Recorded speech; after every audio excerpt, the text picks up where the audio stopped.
Yeah, they had very bad DPS. Okay, here we go. We do think the way that we have implemented these kind of mechanics, and FIFA, of course, is our big one, our FIFA Ultimate Team and our packs, is actually... So this is EA, right? The addictive cost of predatory video game monetization. Number 35 on trending for gaming. So this is a big fucking deal. Quite ethical and quite fun. Unethical. Turn this down. I like his intro.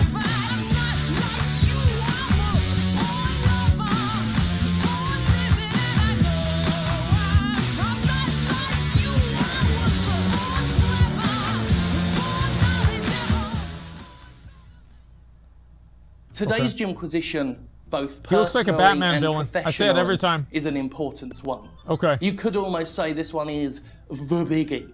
This is the result of me having spent a lot of time talking to Jimquisition viewers who have been kind enough to share their own stories. This is the result of me watching on in utter disbelief as the game industry proudly boasts and gloats about the ways in which it psychologically hooks people into unethical, unnecessary, aggressive video game monetization. This episode... So he's not even, like, already we know that he's not playing any fucking games here. Like, he's mad already. Like, literally 1 minute into the video, he's mad. More than any other, should indicate to you, should portray to you, should explain to you exactly why I am so committed to expressing my disgust towards the so-called AAA industry. So-called. This is a video on the internet. That's true. Please enjoy.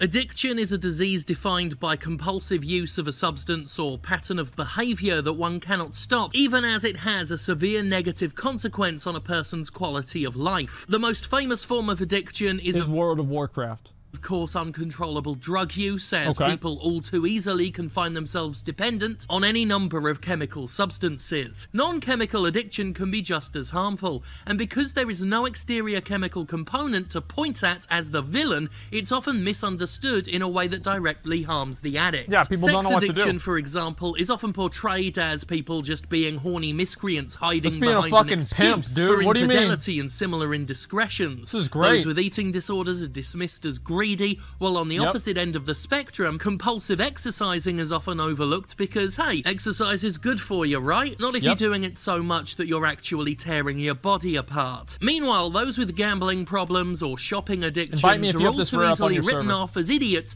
who can't handle their money correctly. Non-chemical addiction is no less destructive than drug addiction, and I can speak from experience with both. I was in constant chronic pain for over 2 years with a spinal hernia, for which the only genuine treatment I got for the most part was armfuls of painkillers, which after 2 years became a severe dependence. At the same time, I've had friends cope with chemical addiction and... Well, what do you mean? Like, gotta know about exercise? Well, no, alright, so you're gonna make fun of them being fat. Like, let's be honest. There are people, like, anything, you can develop a psychological addiction to fucking anything. Okay? Like, is it really that hard for people to understand that you can become psychologically addicted to eating food? I mean, come on. It's not hard to get there.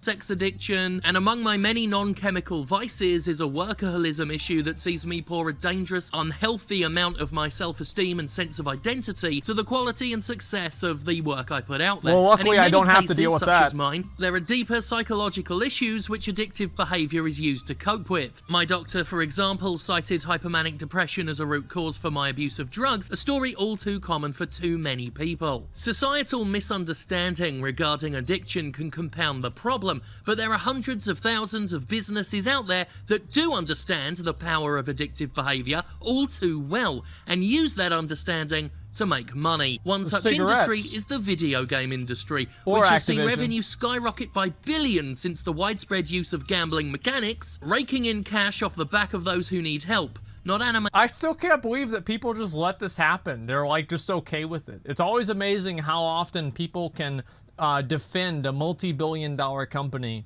in doing things that are inherently predatory. Like people just like defend capitalism at the expense of their, you know, their own, I don't know, like well-being. Treasure chests help to get themselves to a better place. But it isn't just loot boxes, they're an offshoot of microtransactions, and they themselves can be part of the problem. They themselves use psychological tricks, manipulation, to encourage compulsive spending, to appeal to compulsive shoppers. A huge amount of mobile games and microtransaction-led AAA games make the majority of their money from whales. The tiny percent of players who spend thousands of dollars on a single game. Who are these whales? Are they just rich kids with more money than sense? Sure, some of them will be, but not all. No, most of them, I'm gonna say already, they're just idiots with they literally, they work at, let's say, AT&T. They work at a call center. They make $40,000 a year, and they only spend $20,000 a year. And they spend the other $20,000 that they have left over on FIFA game packs. I know that sounds fucking ridiculous, and that's because it is fucking ridiculous. And this is what they do.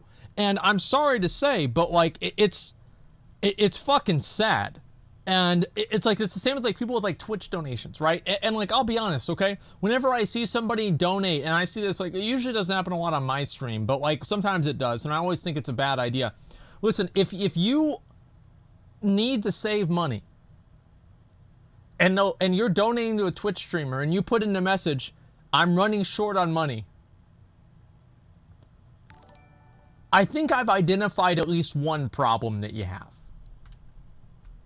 Like, just, you know, if I had to say, you know, one way, it's like, you know what?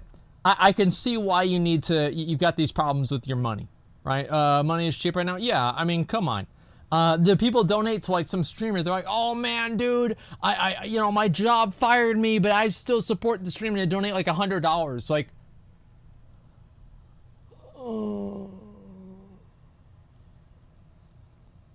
man, don't do that. Do not do that. They just want pity attention. I mean, you're right. You're totally right. All of them. Maybe not even most of them. Just look up the stories of the people who get themselves into debt over FIFA games, or the children who get their parents into debt over such titles. And some of these spenders, some of these whales, may indeed be addicts. They may be depressed people looking for a temporary high. Some of them may have had their addictions actively egged on by... Wait, is that an actual picture? Looking for a temporary high. Some of them may... Is this a real picture? It's no time to be stingy? I don't believe this. It is. Everybody says it is. Dungeon Keeper? Wow. Wow. You know, I like this, actually. Because it's right out there in the open. You know, there's no, like, it's like if somebody's gonna rob you, and they're like, bitch, I'm gonna rob you. I'm like, okay, well, at least you're telling me the truth. But if they're like, oh, you know what, you don't need all your money, and they start trying to rationalize it and everything, I just lose respect. If you're gonna steal somebody's shit and convince them about spending all their money on some bullshit phone game that doesn't matter, at least have the devil do it. I mean, it's great. Have had their addictions actively egged on by complete fucking scumbags like Tribe Flame CEO Tora Fjernstrom, whose gleefully malevolent lecture, Let's Go Whaling, is a proudly offered confession of exactly how low the game industry will sink to prey on both gambling and shopping addicts. Wait, somebody donated $100.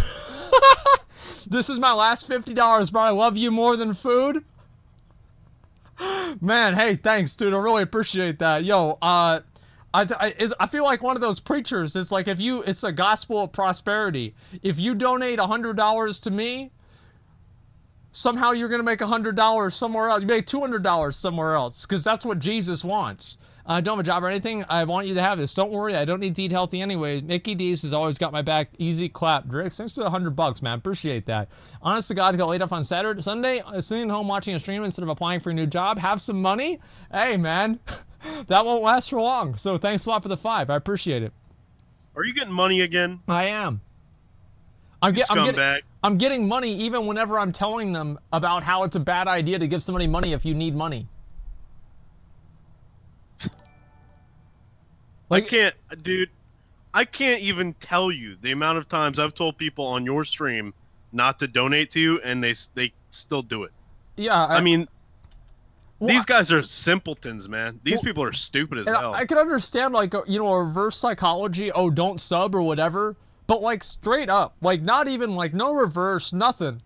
If you need money, don't donate it to a Twitch streamer. Like, I mean, you need to spend that money on like making your life better. And the reason for that is because I want you to have a better life. And that way, while I carry you through the depressing points in your life, you'll be working towards a better life. And whenever you achieve that better life, you'll be able to donate more money to me later on down the road than you would have been able to at the beginning. Wait a second. What? That's kind of fucked up, because what you're saying is you only want people to be happy so that they can continue to work and give you money. I don't care if they're happy. I just care if they have money. Yeah, the happiness is like that's irrelevant to me. Yeah, that's like it's like a secondary variable. It's not really a big deal. Let me read some more donations here. Mountain, thanks for the resub, man. Thank you very much. Alex, thanks for the resub too. Thank you. Darsam and Mikey, thank you guys all so much for all the resubs. Menor, thank you very much for the donation too. Which professions are better for DK? I don't know. Thanks for the $2, man. Appreciate that. Me and 26 friends are rolling on a big streamer server. Okay, you're gonna try to camp people on stream. That's really cool. You know how I know that's not true? Is because you said you had friends. Thanks for the $5. Appreciate that, man. Which class would you say is best to start out with in Classic? Play a Hunter. They're always really easy to learn. Oops, just a second. I fucked up there. We were right here, weren't we? Out exactly how addiction plays a role in so-called whale hunting, describing how I've listed here whaling is a proudly offered confession of exactly how low the game industry will sink to prey on both gambling and shopping addicts. Yep. Some of you will probably be slightly shocked by all the tricks I have listed here, but I'll leave the morality of it out of the talk. We can discuss it if we have time later. Oh yeah, shocked is the word. And when I watched this 19-minute celebration of exploitation, I understood exactly why morality was left out of it. Because there is no fucking morality here. Janstrom lays out exactly how addiction plays a role in so-called whale hunting, describing how the upsale of player convenience gets people forming habits around a video game. This technique is known as hook, habit, hobby, and I'll let Torolf explain it. Hook, habit, hobby. This is a model from Dimitri Dravana of Flare Games. It's a model for how people progress in a game. The hook is what gets you into the game to try out a free-to-play game. Then you build it into a habit that you play multiple sessions every day. And then at the end, it's the hobby phase where people see it as one of their main hobbies, and they put lots of time and resources into it. That doesn't remind me of World of Warcraft at all. Hook, habit, hobby, scheme, we see an insidious method of monetizing compulsion. Like a cartoonish drug dealer from an 80s PSA video, the game introduces a good deal first with the aim of getting the customer habitually desirous of more. The concept of the icebreaker deal is downright sinister, and you'd think a casually dressed game dev explaining the concept like it's no big deal would lessen how ghoulish it sounds, but nope, oh my, nope. The hook is where you put up an icebreaker. You want to give a really, really good deal, something that's a no-brainer. You would be crazy to turn it down as a player. The reason to give a really good deal up front is by making people spend up front, they are also emotionally committing to your game, and their retention will go up. There it is. And the first spend is, it breaks the ice, then they think of themselves as spenders in the game. It's okay for me to spend in the game. Lots of people otherwise have this wall up, I will never pay for a mobile game. So you need to break the wall. It gets your foot in the door. That's basically what it is. You get them to just buy one little thing, right? As soon as the thing is, like, I used to have this rule with recruiting and poaching people from other guilds. If anyone would even so much as talk to me, I could get them to leave their guild. Every time.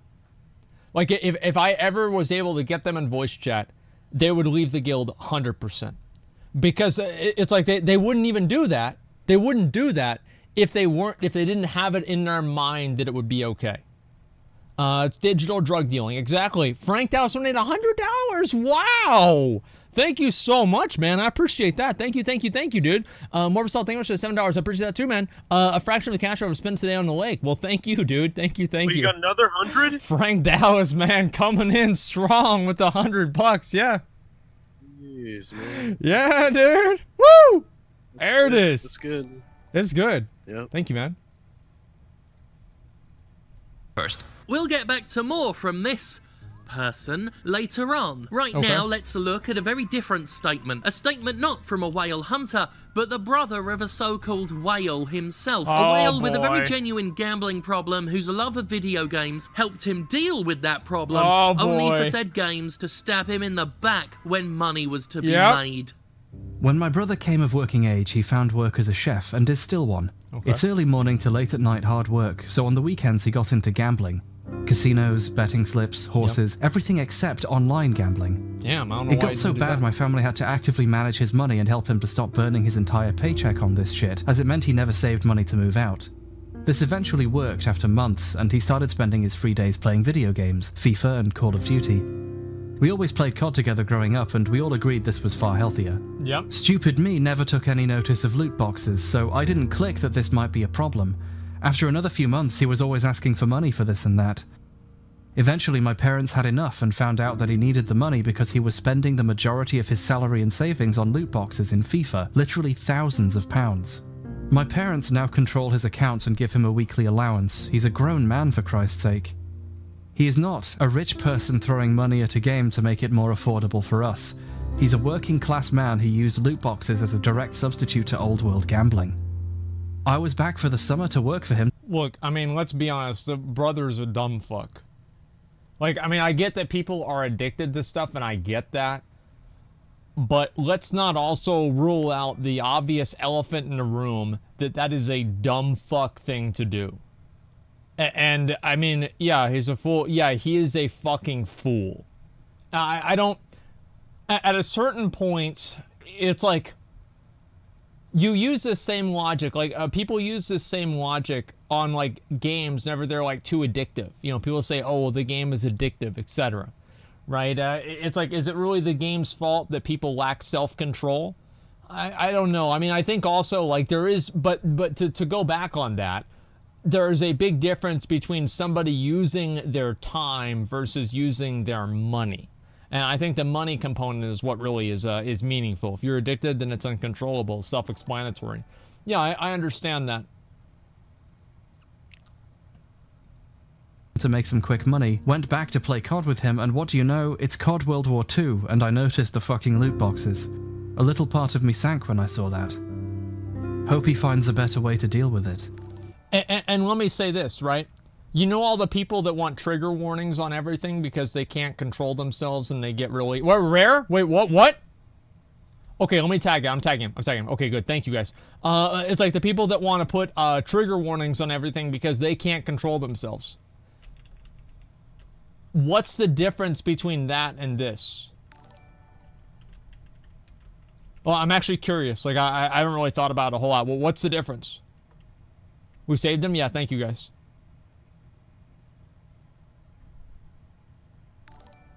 Children? People are retarded? They need it? Well, kids are involved with the other one, too.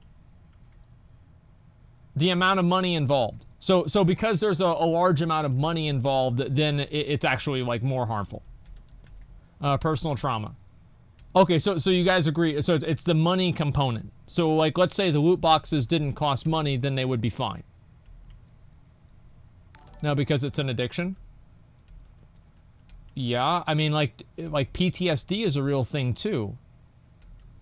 So what, like, does addiction, like, have, like, a certain amount of, like, I don't know, like, allowances that PTSD doesn't? Right? Well, wait. What are the question marks for? I'm confused. Depends on the thing. Yeah, you lost me?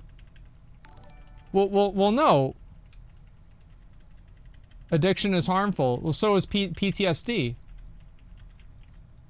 I don't know. I feel like I'm not saying anything that doesn't make sense. What are you talking about PTSD for? Just a second.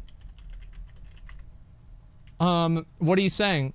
What are you talking about? Well, what I'm talking about is that people, like, basically what this argument is being made for is for the, like, the morality of society and everything to change, to disallow and to discourage people from creating content like this that preys off of people's addictive tendencies. So what is the difference of people trying to prevent people from, I guess, controlling themselves in this same way, and the people that are wanting to put trigger warnings on everything too? Like, PTSD is an extrinsic disease not caused by an individual. No, how are they different? False equivalence between them. Why are you comparing two different mental problems? I'm not comparing the mental problems. I'm comparing the way that people want to deal with them. PTSD is a great example or comparison point. Well, nobody says why. Like,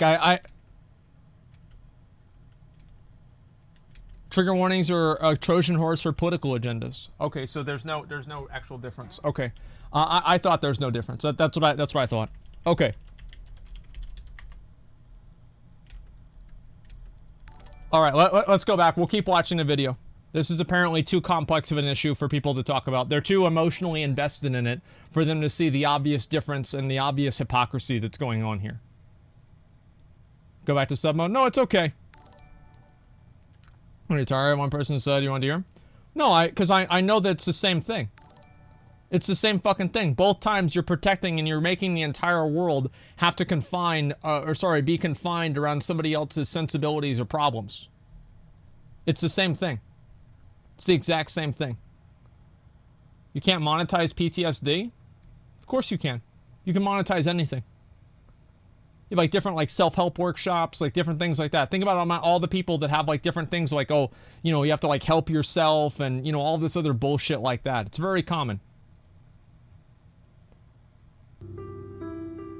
These are the whales, so callously hunted by assholes with lanyards. It's very easy to suggest that these are people who should just be smarter with the money, that only a fool lets it get this bad. I refuse to believe that anyone that churlish about the situation has ever dealt with addictive behavior in their own lives. I simply refuse to believe it. I never have. Because addiction simply does not work that way. You can't just switch it off. It's not that easy to simply stop. You can even know all day long that what you're doing is wrong, and you can consider yourself stupid, and you can know that it's harmful, but that won't stop you. It doesn't just stop on a dime, and the game industry knows this. That's why they go after those who will form habits. As we've already noted, addiction doesn't tend to form in a bubble. It more often than not is a symptom of and a response to other mental health issues, and it's not uncommon to find an addict with multiple chronic habits. In this next testimonial, we learn once again how easy it can be for the right victim to fall prey to the subtle machinations of video game gambling, as well as how those in recovery for addiction are playing a dangerous game when all they want to do is play an actual game.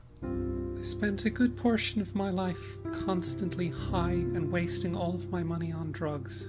I met my partner, now fiance, in World of Warcraft, and with her help, I finally managed to get sober. Look at that! One big part of going through rehab and trying to control my addictive behavior. Wow, is great. One of the things I learned was to try and find a healthy replacement for the substance. That's good.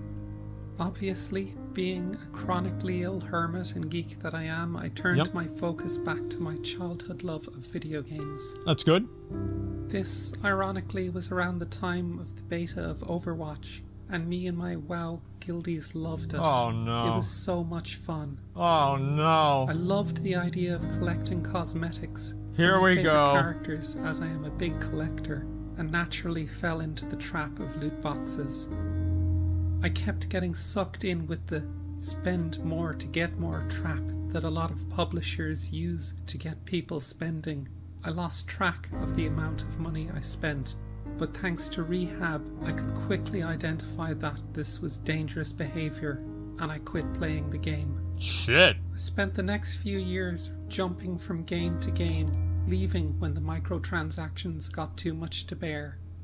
Rift was a nice distraction from WoW, and I had played it from beta. I'm sorry to hear that. Then it went free to play with loot boxes as well as a cash shop. Not a surprise. Guild Wars 2, cash shop and loot boxes. Yep. Deus Ex, a series I treasure, microtransactions. There it is. Assassin's Creed Origins, same thing. The place where I once found distraction and salvation is now preying upon my addictive nature and impulse spending problems. It hurts. It really does. I have had to turn away from $100 Australian games because they've implemented microtransactions, and the idea of popping in a few bucks to make life easier is so tempting, and I keep falling for it. Again and again. Jesus Christ. My fiancé has now taken away both my debit card and my PayPal details to try and curb this. It's a weird mentality of, it's only here for a limited time, and if I don't get it now, I may artificial never get it scarcity again and not complete my collection. Wait, what was it called? Store amounts removed. Wow. What was it again? Oh, here we go. Here we go. Remember this, guys? Go big, save bigger. The see you later bundle. Apparently Blizzard's been watching this too. Yeah, FOMO, yeah, fear of missing out. This is the same thing, as they remove different types of content in the game to create artificial scarcity, to make people feel like they need to buy the content now rather than wait later on. And that's obviously manipulative. Like, let's be honest. I mean, it is. Hitting that buy now button, seeing the rewards pop up, the spinning of the dice or slot wheels ticking past the rare loot. Yep. The just one more rationale. It completely overrules any common sense like, you need this money to pay rent or your medical bills or food. Yep. When game industry mouthpieces claim microtransactions and loot boxes are fine because nobody's forced to buy them, I think of those who have had to move from video game to video game, actively pursued by the microtransactions that threatened to drag them back down the hole. They can just play classic WoW now. It's optional to justify microtransactions, willfully ignoring how video games are designed to be grindier and less convenient to make their time-saving in-game purchases way more appealing. None of us have the option to avoid deliberately bad game design in the video games we buy. And those with shopping addiction and gambling addiction have no option to even play these games without the risk of slipping back into destructive behavior. Now, I've shared my disgust with the video game industry here many times. So do you think they should put like a label on these games and they say like, this game has microtransactions or whatever? I mean, the same as they have, like, you know, the T for teen and M for mature rated. I mean, maybe they can have, like, a picture of dog shit. And instead of having the normal cover of the game, they just have to put that picture of dog shit in front of it. If the game has microtransactions on it. And that'll kind of solve the problem, and, it'll work itself out. Any full-price game has them? Yeah, I don't know. What would that actually do to help? Well, basically, so it would do something to help if you're using the paradigm of people that are actively trying to avoid gambling, but once they encounter it, they can't they can't remove themselves from the situation in a healthy way. So if they know that they're going into a situation where there is gambling present, they can prevent themselves from even walking in the door. That's basically what it would potentially help. Some understand my outrage, others not so much. Okay. It is my hope that with these testimonials juxtaposed against the sheer negligent insensitivity of men like Torolf Jernstrom will go some way to explaining why an addict like myself, who would more than likely be a victim of in-game gambling, were I not already so professionally against it, would be so utterly fucking furious at what the video game industry has encouraged in recent years. The industry not only knows what it's doing, it's celebrating it. It's doing it in public, at conferences and 100%. In calls, sharing the knowledge and the tactics that instill habitual spending among their audiences. There is a veritable treasure trove of evil fucking wisdom out there that doesn't attempt to hide how predatory this industry has become. None of this is a secret. None of this is obscure. This is out in the open. They just Hot State. There's an excellent book about behavioral psychology called Thinking Fast and Slow. I'm telling you that the fast thinking mode is what you want. The slow thinking is your analytical brain. What's 12 times 47? I'm sure all of you can answer that, but you have to start your actual thinking brain to do that. Our brain works in these two modes, and starting the analytical part of your brain is too much to ask for a spend. Make stuff immediately useful, immediate gratification. If you have level-based... You don't think about it. And this is something that I used to do with people all the time whenever I would try to sell shit, is you try to make them make the deal as fast as possible. You get their money as fast as possible. Because the longer they think about it, the higher the chance that they're going to say no is. So you want to, you hit them fast, you get their fucking money, and then after that, it's over. So that's basically, it's a good idea. And like you do this all the time. And so if I see anybody that's even like hypothetically like maybe gonna do it, I immediately do something, right? This is the same with like guild apps, right? Is I would do something to make that person commit right then. Yeah, you immediately, no trade backs, exactly. Have you considered selling cars? Yeah, actually. People done Shark Tank too? Well, yeah, exactly. Understand what whales are, dopamine dysregulation syndrome. Well, yeah, I'm sure that I don't need to know what, Google that to get an idea probably of what that is. But yeah, this is a very, very common technique used in all types of sales, right? Get the sale as fast as possible. That way the consumer doesn't have or the buyer doesn't have a chance to look and, analytically evaluate, the value of the sale or not. And that's even like something you can add as a value, right? Immediacy, instant gratification. That's something that's a very, very strong selling point for certain things. So consumers even seek this out themselves because they don't want to think about it. And that way they can avoid the, what's that word for it? Not cognitive bias. The thing where like you regret buying something in the past. I remember what that was. Buyer's remorse. Cognitive dissonance. Yes, cognitive dissonance. And you sell some boosters up front, for instance, a coin doubler or some other stuff that will help you. People will have to analyze and think it through. These things are good for me. These will help me progress before they do it. If, on the other hand, you do like, for instance, in this temple run, once your game is over, save me, I have a few seconds to spend hard currency and I get to continue. The IKEA effect. It's not cognitive dissonance. Yeah, well, whatever. Buyer's remorse, right? I mean, whatever you want to call it. In my mind, yeah, I might have confused the two terms, but that's basically what I mean. But buyer's remorse, for lack of a better term. This is to say, stuff that we put work into, we value more highly.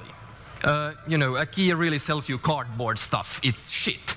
But you value it still somehow slightly higher because you actually built it yourselves. There's a trigger to remind us to do something. Then we go do an action. We get the variable reward, just like the gachas. We get the lottery ticket. And then to really hook it down, we need to ask people to do something for us, do a little bit of work, because then they become emotionally attached to that. Anchoring is fun. Anchoring means that when we don't know the price of stuff, the first price we hear suggested for it becomes our anchor, and then we compare everything to that. Some games, immediately when you're in the tutorial, they suggest to you, you should buy this good IAP for 50 euros or something like that. I go like, oh, that's expensive, I'll never do that. Of course, no. And I expect them to say no. Then again, I come back like... a few sessions later and suggest they buy it for 15. And I'll say, that's a good value, because my anchor was at 50. Get people... Oh yeah, we do this all the time too. You have a high price, and then later on, you give them the actual price. I mean, that's fucking simple. Like, that's not even actually technically illegal. Not in WoW. Not online. Like, it's not online. This is what they do all the time.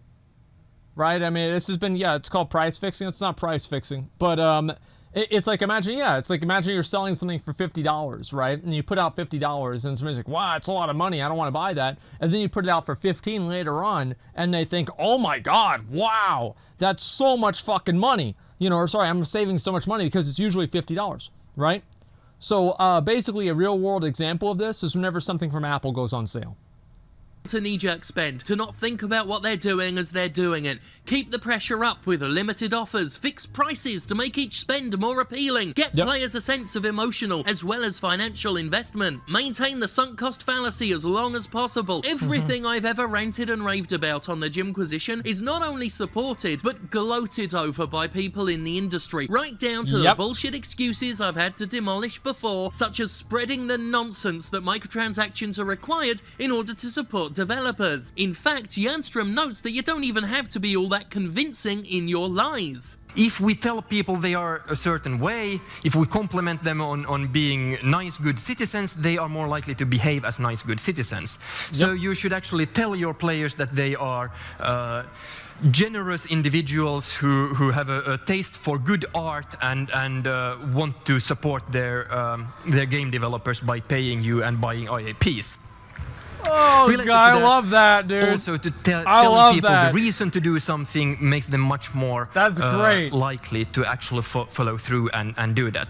Spend because reasons. The reasons don't even have to be that good in order for this to work. The total bollocks spelled. That's the way it goes. You know, is the people in like the you know, these companies, right? Is that people think that they're being business minded whenever they defend something like a store mount or whatever. When actually, in reality, they're just being fucking stupid pawns by the company, right? That's all it is. It's the same exact fucking thing. Customer appreciation sale, yeah, support esports, etc. Treating people like children, well, they are. Most people have, like, the people are so fucking stupid, you'd be amazed. Like, here's how you can tell how dumb somebody is, or people are. Go try to raid lead a 40-man raid in Classic WoW. Stand here, somebody moves. Don't jump, somebody jumps. Move left, someone goes right. Wait a minute, someone moves forward. Don't pull, they pull. Like, they're just fucking dumb. There's a lot of people that are really stupid out there, man. It's crazy. On behalf of the game industry justifying aggressive microtransactions and gambling mechanics is not only perpetuated by people within the industry, but people without it as well. And it's always dismaying to me to see games media, games journalism, you know, structures that should hold the industry to account going to bat for them. Most recently, and most disgustingly, there was an article on Polygon called Anti-Loot Box Bill Poses a Real Threat to Sports Video Games, with the tagline, "How else are these billion-dollar licenses paid?" Fuck you. These modes, if they don't directly pay for the games we enjoy, at least justify the workforces and development costs that make them worth playing. That oily microtransaction money, hard as it is to defend even in the abstract, helps those women and men deliver something that meets the unrelenting it's in the game standard we've taken for granted for a couple of decades. No, they don't. They were being delivered before microtransactions happened. You fool. And as we've already explained... Yeah, because things just keep getting more and more expensive. I mean, that is true. Blizzard became big without microtransaction bullshit. Well, yeah, every company almost did. But nowadays, it's like kind of just assumed. And the thing is that I think there's a lot of people that are like these like fanboys, right? This is all sales 101. You're right, So Stoked. Thanks for the $20, man. I appreciate that. Differences platforms now exist to make these micro instant transactions possible. Is minus 20 gonna starve now? Thanks a lot, man. Appreciate it. Have fun. No, he's completely right. Game journalists despise gamers, so it's no surprise. Well, yeah, of course they do. Most people hate their customers. You know, I mean, like you go to, like you think the Walmart employees like you? You go to the Apple store, they think you're a fucking idiot. Like almost every type of employment, like any sort of employer that interacts directly with its end user probably hates the end user. 100%. Not true? Oh, fuck yeah, it's true. Fuck yeah, it's true. Like, yeah, I'm sure that the person at Bed Bath & Beyond was so happy to help you. It's not true with every person. Oh, wow, there's an exception. But no, I would say it's true with most. The whole microtransaction support the developers line is bullshit. It's bullshit. The routine layoffs this industry has, often to celebrate things like record revenue intake, wholly demonstrates that. People are losing their jobs all the time, regardless of how much money is flowing into the industry. Yep. The article essentially boils down to, won't somebody please think of the corporations? And relies on the age-old myth that video games are just too expensive for multi-billion-dollar companies to make them anymore. In doing so, and they don't need to worry about these stupid fucking graphics. Like, nobody gives a shit if you get some dude in a weird fucking suit to move around. That way the guy's arms move in the right way. Nobody gives a fuck about that. Like, nobody cares. Just make the good game. Make a good game. Like, nobody cares about how weird, or is he blinking in a natural way? It's not real. Everybody knows it's not real. Like, it's gonna be another, like, 20 years, 10 years at least, till they can make things that people genuinely think is fucking real. Nobody gives a shit about that. They're spending all this money on things that the consumer doesn't even care about. So the article does hit upon a very real problem, but the understanding of the problem presented is completely fucked. Nobody publicises exactly how much their cash cows bring in, of course, but it's instructive that Take-Two agreed to a deal paying the NBA $1.1 billion over the next 7 years. That's double the value of the last deal, which was inked in 2011, well before virtual currency was introduced to my career. I don't think Visual Concepts replaces that dough by reselling NBA's greatest DLC or the Sprite Slam Dunk Contest. Polygon's writer suggests, listen, if you can't make money in an industry without addicting people to your product, maybe you don't deserve to exist in that industry. Like, if you have to do things that are complete bullshit like that, maybe you don't deserve to exist.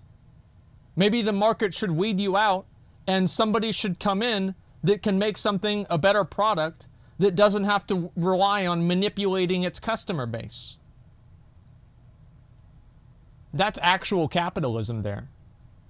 that sports games would suffer under recent pushes to regulate loot boxes because the licenses for the sports in question are now costing billions. It's a lot of fucking money. Because the writer is so close to the truth there, so close to the issue, but decides the best solution is to put gambling mechanics in these fucking video games rather than ask why a sports association is charging so much bloody money for the rights to make a game that said association directly benefits from. Let's not forget these licenses were perfectly affordable before loot boxes came along. It's only post-loot box that suddenly they're far too expensive. I mean, imagine a hypothetical world where Electronic Arts suddenly couldn't afford the rights to make a FIFA game. As if FIFA would allow a year go by without a FIFA game existing. Yeah, of course. Fucking real. Of course. If for some reason one of these publishers couldn't afford to make a FIFA game, and let's be honest, they'd find the money somehow, likely the price for the licenses would go down. All this fucking Polygon article does is argue in favor of the perpetuation of a problem in order to perpetuate another problem, suggesting gambling mechanics should stay in video games so that sports associations can keep charging through the arsehole for their licenses. That's what happens when you live inside a system and you can never think outside of it.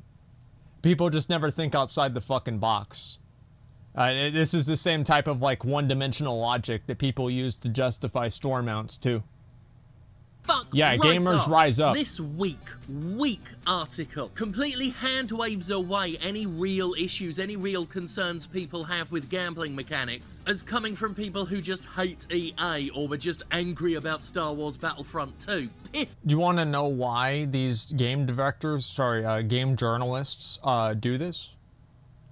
It's because if they outwardly show a type of adherence and support for the companies, even whenever the companies are doing something bad, that tells the companies, I'm on your side. If you're telling them that you're on their side, who do you think gets the first chance to look at the new games? Who do you think gets the first chance to talk to developers? Who gets the extra scoop? Who gets the new content? Always the people that suck dick. That's how it works. That's why they're doing this. It's not like because they're just these, super capitalist corporate shills. They're doing it as a method of self-preservation. And whenever they get the extra information about, whatever it is from the companies, it's the companies basically rewarding them for supporting practices like this. And it's just, this isn't even like a formal conspiracy. I think George Carlin said this. There doesn't need to be a formal conspiracy whenever interests converge. They're all just acting in self-interest. They're not sitting around in a room deciding this. They're just doing it naturally. Off. I knew this video I was working on was coming when that article went out, and I had to bite my tongue at the time because I was saving it for now. Having had already spoken to gambling addicts, shopping addicts about this topic, to see concerns so sneeringly batted away in favor of complete corporate propaganda thoroughly disgusted me and continues to disgust me. Games press should be holding these companies to account, but they can't even comprehend why loot boxes and microtransactions overall are so fucking poisonous. What's the quote? Another quote by, who is it, Upton Sinclair? It's very difficult to get a man to understand something whenever his livelihood depends on not understanding it. Is that it? I think it's something to that effect. That's basically what it is. Exactly. Yeah, that's what this is. Quotes for days. Listen, I have a very good memory. I remember a lot of shit. Of course they're not gonna understand this. It's because it's in their best interest not to. Give me a fucking break.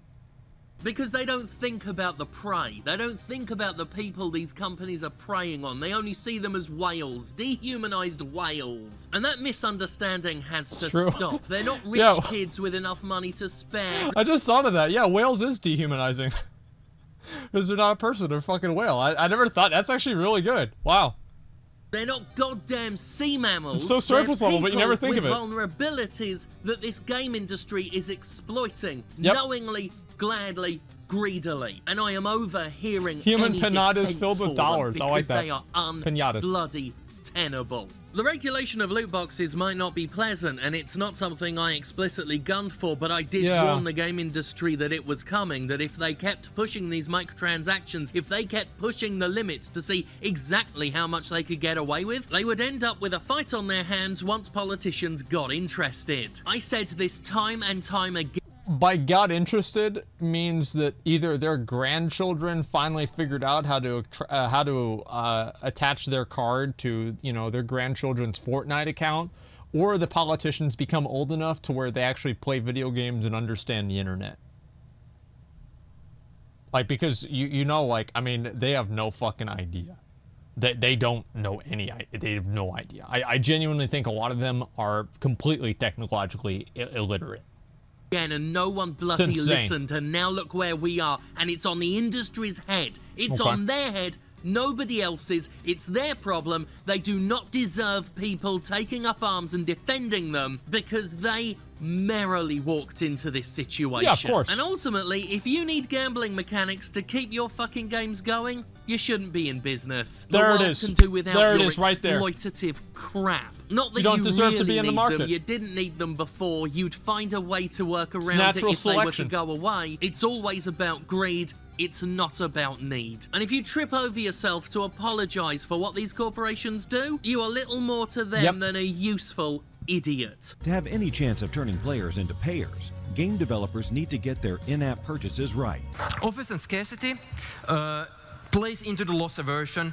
If there are rare cards up here, and you see the goblin going with his clocks, tick-tock, I'll take it away from you, I'll take it away from you. They are scarce, they go away. This is a brilliant way to get more. Monetize, retain, acquire. This is the mantra of the modern video game industry. It's been the creed of the shit-sucking mobile sector for years and years, and in recent times from the... I'm actually kind of impressed by this, is that people use goblins basically as a caricature for Jewish people, and it's just accepted. Like, it's just accepted. Like, goblins really like money, and they just somehow have every single other type of, like, you know, physical characteristic as like the stereotypical Jewish person. Right? This is just accepted. It's not TOS. How's this fucking TOS? I'm calling it out. I'm not saying it's good. I'm saying it's happening. Like, you notice? Am I the only person that doesn't notice this? Come on. Give me a fucking break. Tail end of the last generation to now, it's increasingly become the creed of the so-called AAA game publisher. Nobody's ever said that. Monetize, retain, acquire, form those habits, trick those customers, turn those players into payers. As one disgusting organization once suggested, much of what they are doing is unethical, much of it is certainly immoral, so much so that little talk givers need to check their morals at the door to even discuss the tactics at play. And the industry gets away with it because such addiction is so often misunderstood. Another testimonial I received, one of many more than discussed in this video, described how they got hooked on a MOBA that used social pressure to keep people spending, and how nobody would help them when they sought support to stop. Uni's response: it's not gambling, it's not an addiction, they said. They offered me zero support because the counsellors simply couldn't get their heads around that I was addicted to wasting money just for friends on a video game. There was nothing. No support, just another round of adults who drowned my voice out, and I was berated for not having a real problem and just being a spoiled child. Peer this is the same shit. Pressure is just another way the industry makes money off the back of vulnerable people. Everybody else has it, but you don't. There you go. Recently, news broke that kids are being bullied for only having default skins in Fortnite. Well,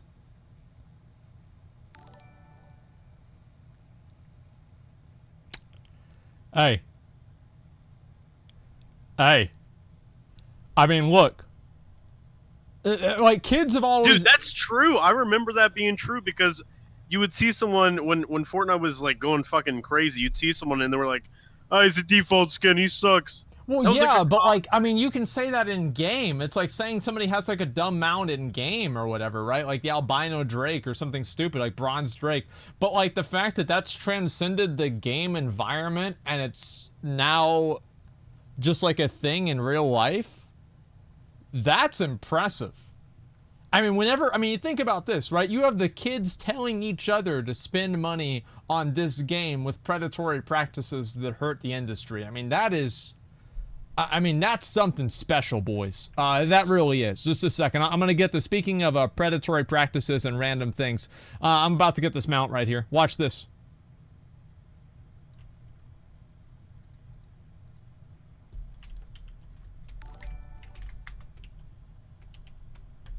While the game is free, children are pressured to keep up with their friends to maintain a social status by not being the poor scrub with the bargain basement cosmetics. Youngsters are reportedly begging their parents for Fortnite money because nobody will play with them otherwise, and the word default itself has become a derogatory term in schools. And if you think that's just kids being kids, that the game industry cannot possibly be held to account for this, well, guess what else Mr. Jernström said? We are herd animals. We tend to do what all of the others do. You all sit quiet listening to me because that's what all of the other guys do here. So, while you're listening to this, think about what we were talking about with spitting on people for the mounts, okay? Especially when people are similar to us. This means that you should have... the socially accepted way of behaving in your game should be paying. You want to tell people, for instance, when a clan member of theirs spend IAP money, you want the whole clan to know, because then that becomes the socially acceptable way of behaving. Pegging? Freudian slip. Absolutely do not want to tell them that the majority of people in your game never spend money. That's poison. Never tell them that. Am I demonstrating this fucking clearly enough now? If you feel good for buying a microtransaction, you're going to buy more of them. If you feel bad for buying a microtransaction, you're not going to buy more of them. It's really just that simple. So if people get spit on for buying a microtransaction and treated badly in the community, that's going to disincentivize them to buy more microtransactions in the future, assuming that that type of social reinforcement is negative in their perception, which I think that it generally is. So that's why we thought of this idea, right? It's actually McConnell thought of this idea, but it's fucking brilliant. Like, whenever you think of it, it's really, what? Don't lay it on me, dude. I don't want to get in trouble for this. Great, it was my idea. It wasn't me. It was. I took it from chat. Like I take everything. Okay, well I thought of it. Okay, yeah. I thought of it. The whole thing. It was you, man. It was you. Yeah, I thought of the whole thing.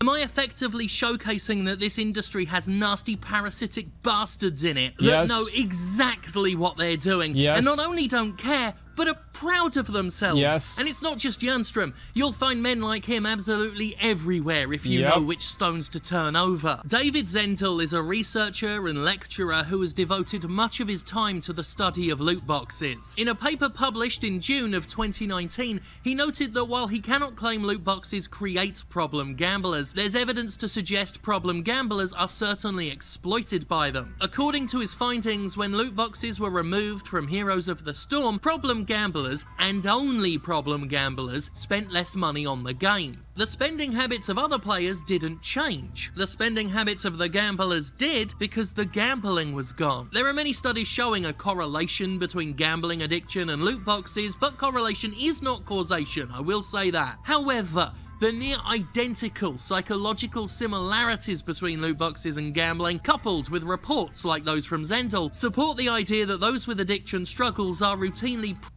That's actually true, because if I want something in the game, right, a microtransaction thing like a free game, for example, like in Path of Exile, I just simply go and I buy more stash tabs.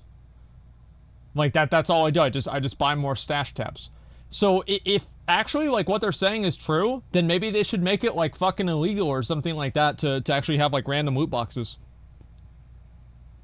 Preyed upon by an industry that, regardless of whether they create compulsive gamblers, sure as shit profit from them. And as Electronic Arts' illegal VP sits before a parliamentary committee trying to rebrand loot boxes as surprise mechanics and claiming they're ethical because people enjoy them, I need to stress just how dirty the bestiality. People enjoy bestiality.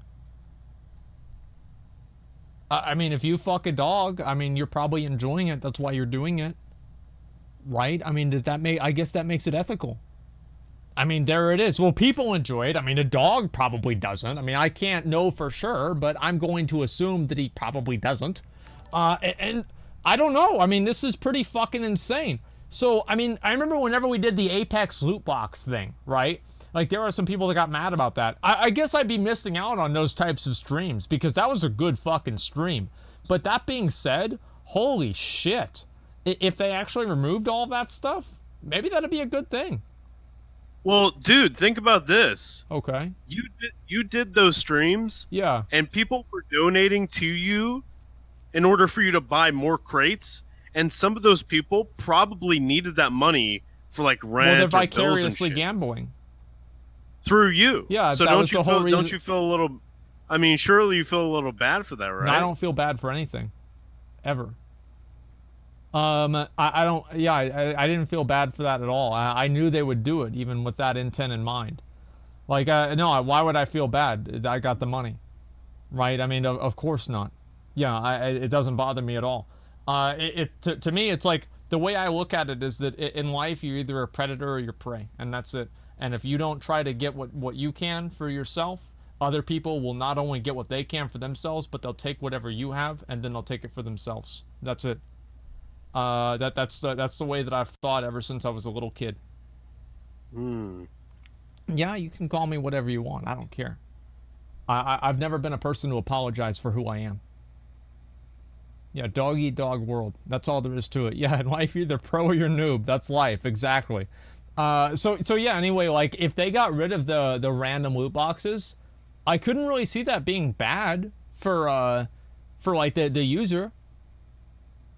Like, I couldn't, and like, yeah, I mean, if the research shows that, I mean, I don't know, like, if that research is valid or not, but, I mean, still, that's great.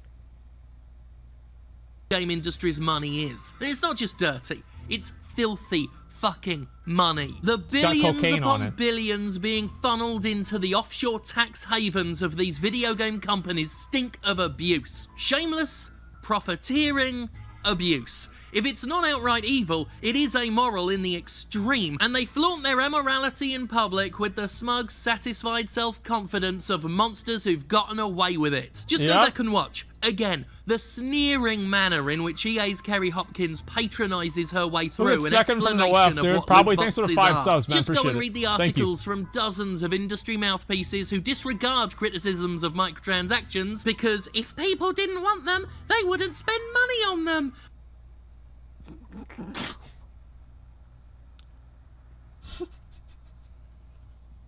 How can you be this fucking stupid?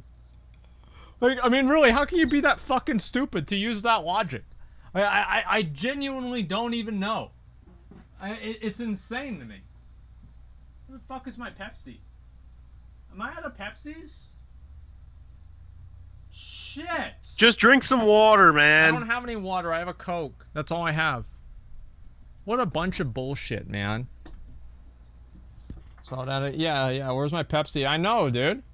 It put me in an That institution. argument, in the face of the compulsive strings microtransactions pull, is as weak as it is despicably dishonest. There was a comment on Reddit once that said, Jim Sterling is not pro-consumer, he's anti-AAA. And I'll take that. That sounds fine by me. I do hate what the mainstream industry has done to the medium. How the unchecked, unimpeded greed that fuels corporate decision-making has turned games into grindy, unsatisfying money vacuums, all in the name of psychological ambush. I say this not with affected internet outrage, but with a genuine, understated, ice-cold fury. I genuinely hate most video game publishers, their executives, and every seedy, slimy, corrupt thing they've done to both the industry at large and, more importantly, their many victims.